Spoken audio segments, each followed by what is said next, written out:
Olá, gente, tudo bom? Boa tarde. Espero que todos estejam acordados após o almoço, né? Para alguns amigos já não é muita novidade que eu vou falar, mas eu tentei dar um caráter novo, trazer alguma informação nova. Então, estou apresentando resultados da pesquisa de doutorado, que o título chamava Iniciativas e Experimentos Emergentes Latino-Americanos entre a ciência cidadã e a ciência comum. Oi? Ah, eu falei doutorado? Pós-doutorado, gente, desculpa. É muita pesquisa.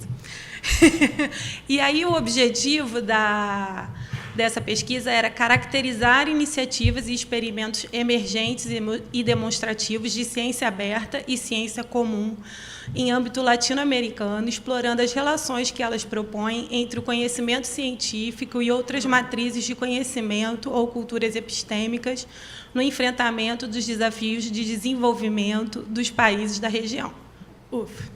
Bem, então a gente tem aqui o mapa da região, são 20 países, né, a maioria de língua espanhola, e verdadeiramente eu não fui, por questões linguísticas, não fui atrás do francês, né. Algumas dificuldades, posso tirar isso daqui? Que é tão baixo que eu fico parecendo uma tartaruga. Algumas dificuldades do trabalho, né, que a gente tem que falar da realidade, é você fazer um projeto sobre a América Latina e ter a realidade do apoio de pesquisa no Brasil, né? Então, eu contei com alguns recursos próprios, né, alguns recursos que eu consegui com outros parceiros, inclusive bolsas, e eu fiz a pesquisa presencialmente em Quito, no Equador, no Rio de Janeiro, e em Madrid, que depois não é América Latina, mas a gente explica, né, que a gente fez parte de um laboratório lá. Então, o principal instrumento de pesquisa foi realmente a internet, buscando algum tipo de documentação que estivesse online. E aí, assim, tem uma primeira frustração, que é você fazer a busca e não conseguir recuperar muita coisa. Por termos como ciência cidadã, em inglês, em francês, fazendo vários malabarismos, você não encontra muita coisa. E aí, uma questão da ciência cidadã é o predomínio da visão americana e do inglês. A gente hoje tem 4 associações de ciência cidadã, europeia, australiana, americana, e uma chilena. Uma América Latina, uma que fala espanhol. A gente só tem uma revista científica e ela está em inglês sobre esse tema. Existe também uma outra pesquisa, um estudo bibliométrico, que diz que tem uma subrepresentação desse tema na literatura científica. Alguns dados desse estudo é que 80% dos artigos foram publicados nos últimos 5 anos. Esse estudo é de 2009, né? Então ele estaria ali entre 2004 e 2009. A primeira menção da ideia de ciência cidadã colocada nesses termos é de 1989. A gente também tem uma preponderância de artigos sobre essas iniciativas que a gente chama de longa data. São tipos de colaboração entre leigos, né, muito entre aspas, e especialistas, que remontam mais de 100 anos. Outro problema que gera essa subrepresentação é porque a maioria dos projetos de ciência cidadã não trabalha com um teste de hipóteses. Então, as revistas científicas, geralmente, não aceitam esse tipo de trabalho. E a gente vai encontrar os registros na literatura cinzenta, em relatórios, em documentos de trabalho. Então, aí o seu trabalho de chegar até essas fontes é mais difícil, né? E esse autor não coloca, mas eu coloco uma barreira linguística, né? Porque ele é americano, então ele estava só se retratando ali ao mundo do norte. Como que a gente vai pesquisar a ciência cidadã na América Latina, né? Dita e falada em espanhol e em português. E aí eu trouxe um conjunto de definições de ciência cidadã, que eu sou a moça das definições, eu adoro definições. Porque eu acho que elas dizem muito do que a gente está, desse objeto que a gente está tentando se aproximar, né? Então, a gente encontra, num primeiro momento, assim, definições mais genéricas, né, que falam dessa colaboração. Eu trouxe em inglês, mas eu posso também traduzir algumas, falam dessa colaboração entre membros do público em geral, né, sob a supervisão ou a direção de cientistas profissionais e instituições científicas. A gente fala também de engajamento de voluntários e cientistas em pesquisa colaborativa para gerar conhecimento científico. Então, no primeiro, a gente tem alguém subordinado a alguém, no segundo, a definição, a gente já tem duas pessoas que colaboram, dois perfis, né? Então, qual é a ciência cidadã que a gente está se referindo, né? Uma outra definição, que também vai falar desse engajamento público, né, na pesquisa científica, vai dizer que o cientista, que os cidadãos contribuem ativamente para a ciência através do seu esforço intelectual, do seu conhecimento do entorno ou através de ferramentas ou recursos. Esses participantes provêm dados experimentais, infraestruturas para pesquisadores, eles levantam novas questões e cocriam uma nova cultura científica. Enquanto eles estão adicionando valor, né, os voluntários adquirem novos conhecimentos e novas habilidades, eles aprofundizam o seu conhecimento sobre o trabalho científico de uma maneira mais contundente, né, mais próxima. Como resultado desse cenário aberto, em rede, transdisciplinar, a ciência, a sociedade e a política interagem, essas interações são melhoradas, né, levando a uma pesquisa mais democrática, baseada em evidências, em processos de decisão baseados em evidências, né? Então, vocês conseguem perceber a diferença das visões de ciência cidadã, né?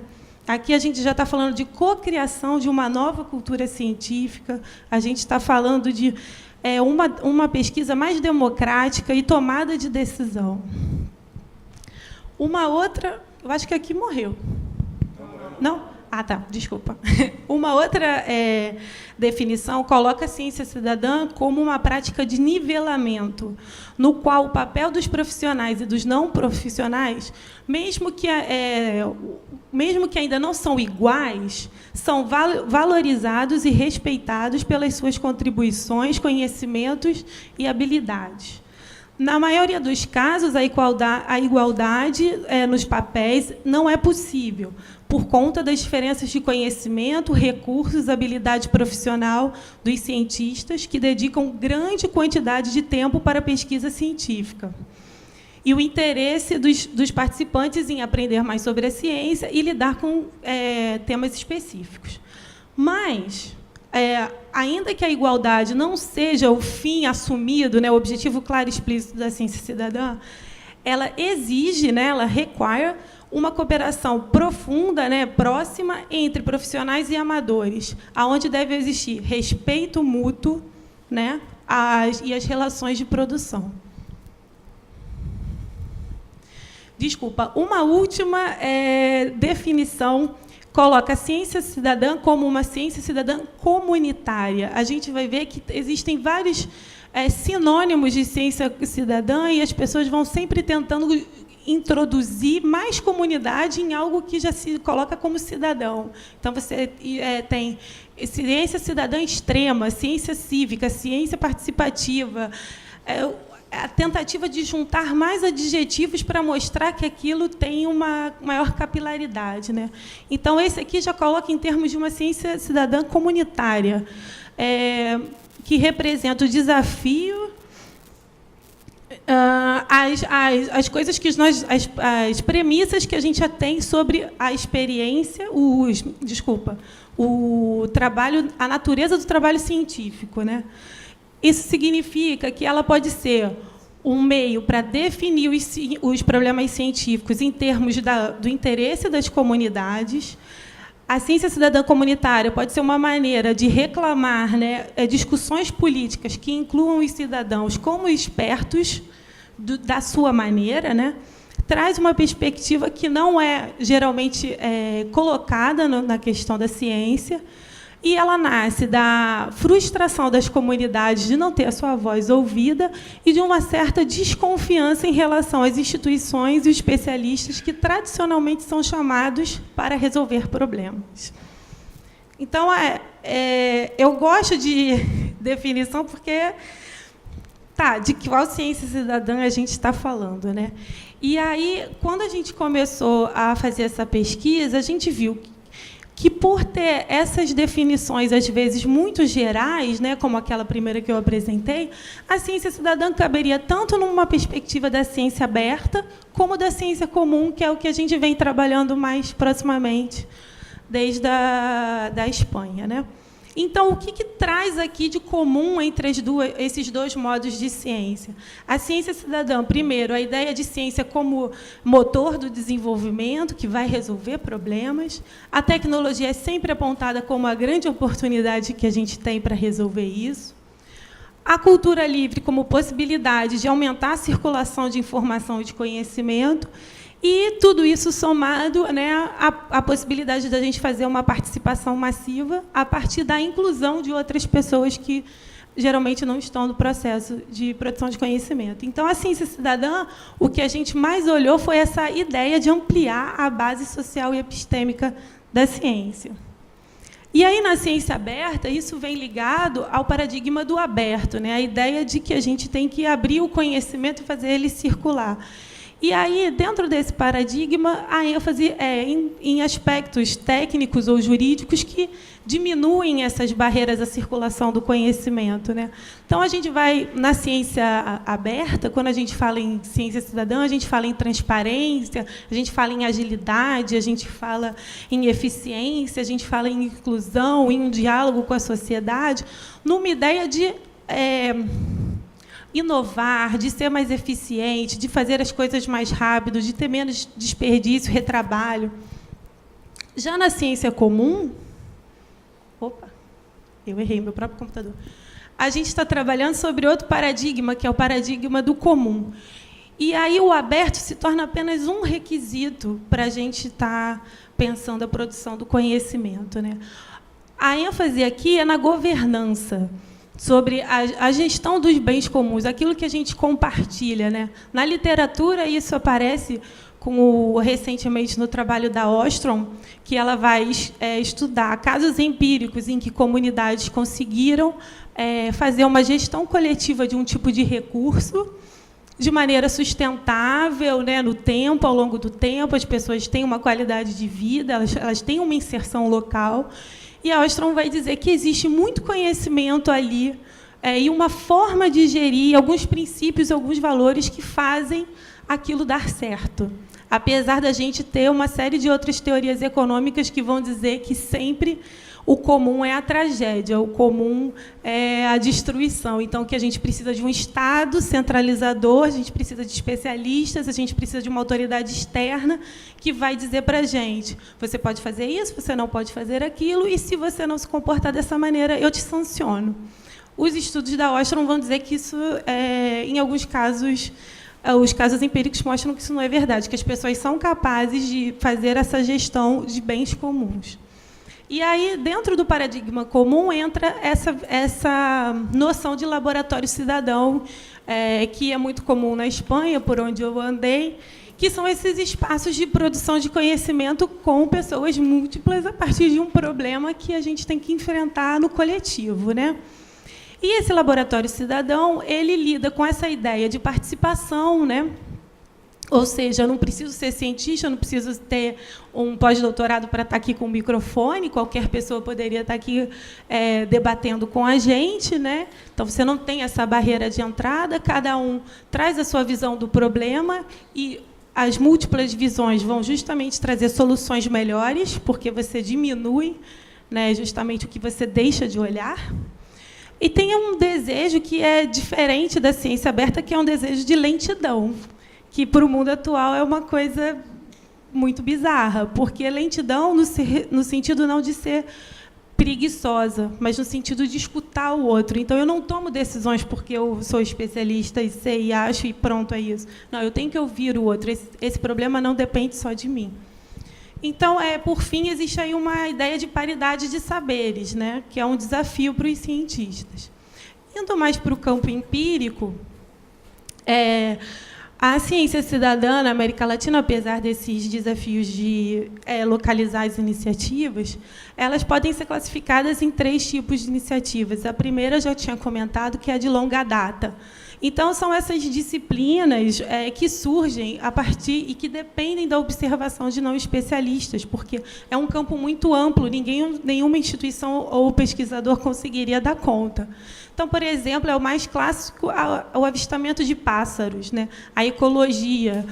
Então, trazendo algumas iniciativas do Brasil, a gente tem o Vem Passarinhar, que é você sai um belo dia para uma reserva e vai tirar foto de passarinho, e vai gravar sons, e vai alimentar um banco de dados sobre os passarinhos daquela determinada região.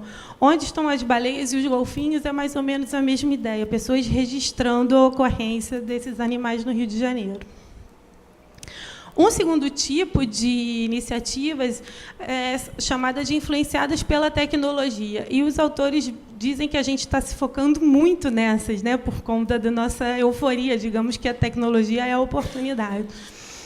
Então, aqui a gente tem, basicamente, né, a seção de computadores para processamento, chama computação distribuída. Na América Latina, eu não encontrei nenhum que eu pudesse trazer exemplo. O mais clássico é o Set at Home. O sensoriamento é voluntário, que geralmente você usa monitoramento de meio ambiente, né? Então, você coloca sensores pela cidade para saber como é que as coisas estão acontecendo. Volunteer Thinking é a identificação e análise de padrões. Então, você já tem alguém que tem esse banco de dados de alguma ocorrência, por exemplo, das baleias, do golfinho, e agora você precisa fazer uma classificação. Então, algumas pessoas trabalham com essa classificação. E a ciência faça você mesmo, que é a construção de instrumentos científicos, né? Aqui é um protótipo da Federal do Rio Grande do Sul, de uma estação meteorológica. Temos o sistema Urubu, que ele coleta ocorrências de mortes de animais em estradas, e o eBird, que é um bastante famoso, que a origem é norte-americana, mas tem em toda a América, ele é global, uma plataforma global, onde as pessoas fazem essas passarinhadas e depois levam suas informações para esse tipo de sistema. E aí, assim, na tecnologia, já que a gente sempre dá ênfase a ela, né, os prós é que essas ferramentas elas realmente ajudam a gente a coletar os dados e coletar de maneira sistematizada, diferente de eu ter um caderno de laboratório lá, particular, né, e fazer do meu jeito. Eu já tenho uma série de campos que eu sou obrigado a fazer isso. É mais fácil para uma análise e para uma visualização também de padrões. Mas, por um outro lado, outros estudos mostram que, mesmo que a gente fale muito democraticamente, a tecnologia possibilita todos participarem, ela mostra que não, que essas atividades ainda são bastante elitistas. Elas estão muito dominadas por homens, né? No caso, europeus, que era o trabalho, com acesso à educação formal e tempo livre. Além da questão de ter a tecnologia em mãos, né? Ter o celular, ter um binóculo, ter enfim, uma série de outros instrumentos. Outra coisa, outro fator que é comentado é que a gente diz que não tem custo. A tecnologia não tem custo. Não, tem custo, né? Tem que fazer infraestrutura, tem que ter uma curadoria, tem que ter uma tecnologia que seja com uma usabilidade boa. Então, isso também é bastante criticado, essa visão de que não tem custo. E os critérios de rigor e cientificidade são sempre questionados, né? Quando você traz um dado coletado por um não cientista, o eBirds, por exemplo, ele tem 5 avaliadores especializados para definir se aquela contribuição vai entrar ou não. E aí é uma diferença, por exemplo, do Wikiaves, que é um projeto brasileiro, que foi até estudado por um colega nosso, e que aí não tem essa, digamos, curadoria, né? E, claro, cada estratégia tem seus prós e contras, né? O Wikiaves, por exemplo, foi até o Wesley que compartilhou a informação, que já localizou, por exemplo, espécies que a gente dava como extintas. Um terceiro tipo de trabalho, né, em ciência cidadã é o que eles chamam de CSE bottom-up, né? Ou seja, de baixo para cima. Uma ciência, quando a pesquisa ela é criada a partir de um grupo que identifica um problema, estabelece métodos, instrumentos e colabora com pesquisadores profissionais. Eu trouxe aqui 3 exemplos. Um é o CEINOVA, que é um espaço físico na Colômbia, né? que eles trabalham engenheiros e comunidades rurais buscando trazer algum tipo de solução barata para os problemas que eles estão enfrentando, né? Então, nesse caso aqui, a foto era uma oficina sobre mudança climática. Um outro que eu tenho alguma simpatia é o Hotel da Loucura, né, que falava sobre saúde mental e foi fechado aqui no Rio de Janeiro, trazendo para um campo assim, médico, né, que é um campo que tem ainda mais outras questões de rigor e cientificidade, né, trabalhar a questão da saúde mental com arte, com teatro, né, inspirado no trabalho da Anísia da Silveira. E um terceiro é o Cosensores, que também é um trabalho de criação de instrumentos, né, para monitoramento da qualidade de ar e água na Argentina. Esses são alguns exemplos. Então, juntando todas as definições que eu apresentei e também alguns exemplos dos projetos, a gente vê que existe uma questão que é o grau de participação possível dentro das iniciativas, né? O Laboratório de Cornell, de ornitologia, que é um dos projetos mais clássicos, eles têm mais de 100 anos de trabalho com pessoas sem especialização formal, tem essa tabela, né, que mostra que existem 3 níveis de participação, né, a contribuição, a colaboração e a cocriação, né? Então, o meu foco é me aproximar das experiências de cocriação, né, onde você está não só fazendo coleta e análise de dados, mas você está definindo questões, você está definindo métodos, você está fazendo as coletas, as análises, as interpretações, e você está, inclusive, compartilhando as suas conclusões, né, como conjunto. Né? Então, assim, no fundo, qual é o debate por trás da ciência cidadã nessa interseção entre a ciência aberta e a ciência comum, né? Os problemas tecnocientíficos, eles não são exclusividade dos cientistas resolverem, né?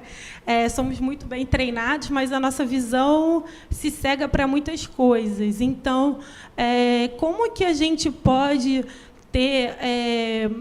reconhecer o conhecimento do outro, especialmente dos movimentos sociais, como algo relevante? Como que a gente pode dividir a responsabilidade de que solução, como humanidade, a gente vai criar, né, com um conhecimento diferente, com uma pessoa diferente, com uma visão de mundo diferente, né? E aí o debate é a hierarquia entre os saberes, né? É possível um cientista tão especializado dialogar com alguém que não tem essa especialização, né? Um trabalho de avaliação do laboratório de Cornell, de novo nos Estados Unidos, para vocês verem como é difícil, fez um trabalho com acho que são 13 organizações de base comunitária, e eles chegaram à conclusão que eles se sentem, às vezes, usados pelos cientistas profissionais. E eles falam que eles querem parcerias significativas. Eles fizeram um guia para os cientistas de questões para eles checarem se, quando eles chegam até uma organização pedindo apoio para um projeto, por exemplo, de observação de pássaros, para a mudança climática, né, para algum tipo de resolução de problemas, se eles realmente estão vendo elas como parceiros, ou se eles estão apenas terceirizando algum tipo de atividade que eles não dão conta, né? E aí eu gosto de usar o termo do Miguel, que eu já tomei para mim, já, mas dou sempre o crédito, que é o letramento comunitário dos cientistas. Esse trabalho deles, né? Então, o cientista vem aqui, me diz que eu vou aprender os métodos, que eu vou ser um cara mais consciente, mais mobilizado. Então, ele faz um letramento científico em mim. Existe um letramento comunitário do cientista? Essa ideia foi sua, Miguel. E aí, o debate com essas pesquisadoras de Cornell, justamente elas querem entender como que a América Latina pensa isso, né? E uma primeira citação muito clássica é Paulo Freire, né? Como é que a gente vai trabalhar essa evasão cultural? Paulo Freire, no livro Comunicação e Extensão, vai falar da extensão em agronomia, que chega no campo e pensa assim: o camponês não sabe nada, você é uma página em branco, então agora eu vou te dizer tudo o que você tem que fazer. Né? Então, assim, como que a pessoa recebe essa invasão cultural, essa violência simbólica? Né? Como é que a gente pode fazer um outro tipo de educação, de diálogo? Aí, indo para aquelas iniciativas que eu efetivamente consegui estar presente, né, que foi o Laboratório de Inovação Cidadã, que aconteceu aqui no Rio de Janeiro, e o... obrigada. E o Congresso Latino-Americano de Cultura Viva Comunitária no Equador. O LABIC, no Rio de Janeiro, foi feito no ano passado, se não me engano, em novembro, e ele teve um formato diferente digamos, da matriz que ele se inspira, né? Eu trouxe aqui mais ou menos não, trouxe aqui como eles se apresentam, né? Então é um laboratório de inovação cidadã, como espaço criado para sistematizar, desenvolver, prototipar, apoiar, acelerar projetos que resolvem problemas e desafios com tecnologias colaborativas, sociais, digitais, ancestrais, através do envolvimento da própria comunidade e dos beneficiários nas ações propostas. Né, também tem aqui a ideia de soluções de baixo para cima, práticas colaborativas. Indo de trás para frente, o Laboratório de Inovação Cidadã, realizado pela ECO, aqui da UFRJ, em parceria com a Mídia Ninja, o Território Inventivo, que é uma espécie de coworking, grupo de produtoras ali no centro, um lugar bastante interessante, trabalha com a noção de inovação cidadã. E isso é definido como processos que resolvem problemas e desafios com tecnologias colaborativas através do envolvimento da própria comunidade. O LABIC do Rio se inspira nos LABICs promovidos, indo de trás para frente, pela SEGIB, Secretaria Geral Ibero-Americana, que começou... o primeiro foi no México, depois teve um aqui no Rio de Janeiro, e agora, esse ano, são três LABICs na Colômbia, pensando a questão da paz. Como que a gente pode resolver, né, os traumas da questão da paz na Colômbia. Que, por sua vez, essa metodologia do LABIC da SEGIB é inspirada na metodologia dos interativos do Media Lab Prado, em Madrid. E como é que isso acontece lá? Se faz uma convocatória de projetos, as pessoas colocam, olha, eu quero atuar sobre o problema X, e eu imagino que a solução é Y, e eu preciso de apoio de determinados perfis de pessoas. Esse projeto é aprovado, se abre uma convocatória para pessoas. Essas pessoas submetem seu perfil, digam, olha, eu acho que eu posso ajudar nisso. Essas pessoas são selecionadas. Todas essas pessoas vão para o Media Lab Prado, passam 15 dias trabalhando exaustivamente naquela ideia. Digo exaustivamente porque eu já participei de um, Henrique também. É uma coisa que você, geralmente, fica muito motivado de fazer. Então, dá 7 horas, já acabou, você fica até as 9, depois você trabalha no hotel, você vive uma vida comunitária durante 15 dias. E a gente trabalha com a ideia de protótipo, né? Então, a gente não vai chegar a uma solução final durante aqueles 15 dias, mas a gente vai criar alguma coisa que é um teste de uma ideia, né? Então, como é que isso aqui pode modificar aquela situação inicial que eu estava pensando? Obrigada, querido. Tá. Aqui a gente tem três artefatos, tecnologias, digamos assim, que nos ajudam, né? A ideia de mediação, a ideia de escuta, né? Então, estou trabalhando com o diferente, eu tenho que escutar, eu tenho que fazer traduções da minha ideia com a ideia do outro, negociar. E a ideia de caderno de laboratório, que foi o que a gente se dedicou lá, né, Henrique? Mas é uma ideia que ainda precisa de muito esforço. Como que a gente documenta e a gente faz isso crescer?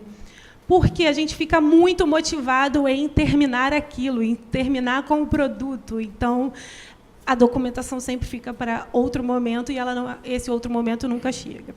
Para dizer que os intercâmbios não são de um lado só, né, do norte para o sul, quando você está lá, você vê a inspiração total na América Latina, né? Então, os pontos de cultura são sempre referenciados, né, como alguma coisa que justamente está trazendo o conhecimento comum, né, dando vida a ele, né, com um tipo de apoio. As ideias de Paulo Freire, o teatro do oprimido, a ideia de pesquisação e o orçamento participativo de Porto Alegre. A gente é muito bem recebido nesses espaços por conta do acúmulo da América Latina, né? Então, algumas observações que eu teria para fazer nesse tipo de iniciativa, né, de um laboratório cidadão, que a gente se reúne para resolver um problema, e aí vamos ter 15 dias, ou, no caso do LABIC, do Rio, foi diferente, eram encontros durante os sábados, que a gente efetivamente tem uma rede de ativistas com intercâmbios fortes, com residências, um vem para a casa do outro. Desculpa.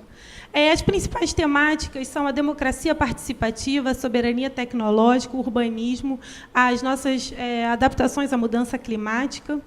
Um problema ou uma tentação, digamos assim, é a gente sempre valorizar o lado produtivo da experiência, então a fome de terminar o protótipo e, às vezes, não pensar o processo exploratório, né, o prazer, a descoberta.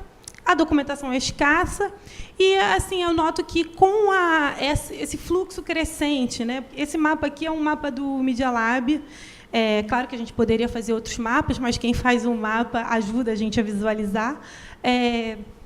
De países no qual a gente já teve eles já tiveram algum tipo de interação, então é uma rede realmente global. E a gente vê que agora existe uma tentativa de estruturação de lugares físicos, né? O que no Brasil é muito difícil, porque a gente não tem apoio. Então, o Felipe Fonseca tem uma frase que ele diz que no Brasil laboratórios não são, laboratórios acontecem. A gente não tem, é tudo muito efêmero. Por fim, a segunda experiência foi o Cultura Viva Comunitária no Equador, né? E aí aqui eu trago algumas imagens, porque a gente pensa assim, um lado um pouco folclórico, um pouco do turismo, né? Umas pessoas fazendo uma dança. Aqui a gente tem uma cesta de milhos, né? Com milhos que a gente aqui no Brasil nunca viu, porque a gente só come milho transgênico amarelo, tudo igual, né? Enfim, e a gente tem danças na rua, a gente tem um outro estilo de vida, né? E o interessante desse evento é que a cultura ali, você vê, isso aqui é uma parte de um cartaz, né? Eles falam de uma cultura viva comunitária, que é para a gente ter outros valores em relação à nossa vida e ao mundo, e como que a gente vai organizar o nosso conhecimento, né, para ter qualidade de vida, para ser feliz, para poder também rir, se divertir. E aí eles colocam educar para a vida, desmercantilizar, descolonizar e despatriarcalizar. Né? Então, assim, como observações finais do Cultura Viva, que eu quero exceder mais ainda, eles se colocam como uma alternativa ao processo político civilizatório, né? Uma tentativa, a cultura aí não é uma cultura da promoção de espetáculos, é uma cultura que a gente vive no cotidiano, né? Então, a cultura como uma ferramenta para a descolonização de mentes e corpos, para uma cultura despatriarcal, mutante, com um compromisso com a vida. Fomentar uma cultura e uma economia de cuidados, né, contra opressões variadas. E aí a relação com o conhecimento científico, quando você chega lá num evento como esse, como cientista, né, todo mundo torce a cara para você. Nossa, você é tudo ao contrário, né? Todos os Ds estão em você, né? E aí é curioso, porque existe realmente uma dificuldade de lidar com a universidade, com a produção de conhecimento, e, ao mesmo tempo, para alguns, uma vontade de dialogar. E aí eu trouxe uma fala de um pesquisador andino, que ele está buscando fazer uma universidade, e ele fala assim: há mais teorias especialistas e a vida continua ruim. Não faz sentido. A educação e a ciência fomentam um desenvolvimento que acaba com a natureza. A universidade, que retirou o conhecimento, deve ajudar a recuperá-lo. É necessário exorcizar as universidades, buscar outras rotas. Não é pesquisar contra os povos. O conhecimento não deve ser transformado em informação que retira os vínculos. Qual é o sentido de tudo isso? E aí a gente fica com essa pergunta para debater depois.